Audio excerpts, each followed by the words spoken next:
Guys, നമ്മളിന്ന് ഉണ്ടാക്കാൻ പോകുന്നത് മുട്ടക്കറിയാണ്. അപ്പോൾ അത് എളുപ്പത്തിൽ എങ്ങനെ ടേസ്റ്റി ആയിട്ട് ഉണ്ടാക്കാമെന്ന് നോക്കാം. അതിനായി ചട്ടി ചൂടായ ശേഷം അതിൽ വെളിച്ചെണ്ണ ഒഴിക്കുക.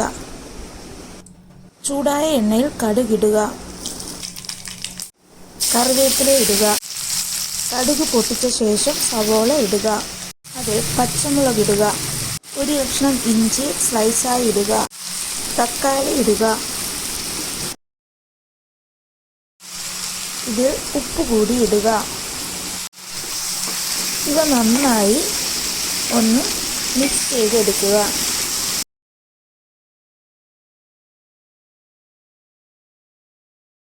പാത്രം അടച്ചു വെച്ച് ലോ ഫ്ലെയിമിലിടുക.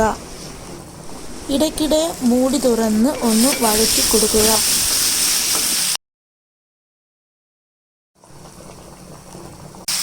ഏകദേശം ഈ രീതിയിൽ വഴറ്റിയ ശേഷം അതിൽ മഞ്ഞൾപ്പൊടി, വലിയ ജീരകപ്പൊടി,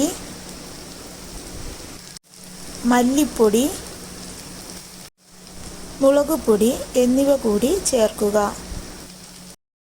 എല്ലാം നന്നായി ഇളക്കി യോജിപ്പിക്കുക. അര ഗ്ലാസ് വെള്ളം ചേർക്കുക. എൻ്റെ ചാനലൊന്ന് സബ്സ്ക്രൈബ് ചെയ്യാത്തവരൊന്ന് സബ്സ്ക്രൈബ് ചെയ്യുകയും ലൈക്ക് ചെയ്യുകയും കമൻറ്റ് ചെയ്യുകയും ചെയ്യണേ.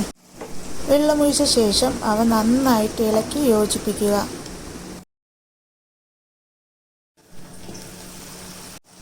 മുട്ടക്കറിക്കുള്ള കൂട്ടങ്ങനെ റെഡി ആയിട്ടുണ്ട്.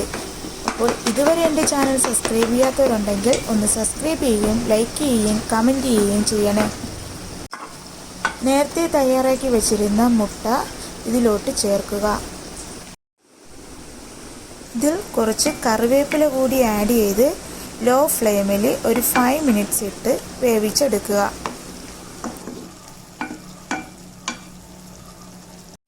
നമ്മുടെ മുട്ടക്കറി ഇവിടെ റെഡി ആയിട്ടുണ്ട്. എല്ലാവരും ഒന്ന് ട്രൈ ചെയ്ത് നോക്കുക. ഇത് ചെയ്യുമ്പോൾ എപ്പോഴും ശ്രദ്ധിക്കേണ്ടത് നമ്മൾ ഒരിക്കലും തീ കൂട്ടി വയ്ക്കാൻ പാടില്ല, ലോ ഫ്ലെയിമിലിടുക. ഒരു കാര്യം പ്രത്യേകം ശ്രദ്ധിക്കുക, എപ്പോഴും ലോ ഫ്ലെയിമിൽ വേണം നമ്മളിത് തയ്യാറാക്കേണ്ടത്. അടുത്ത പുതിയൊരു വീഡിയോ ആയിട്ട് വരാം. അതുവരെ താങ്ക് യു.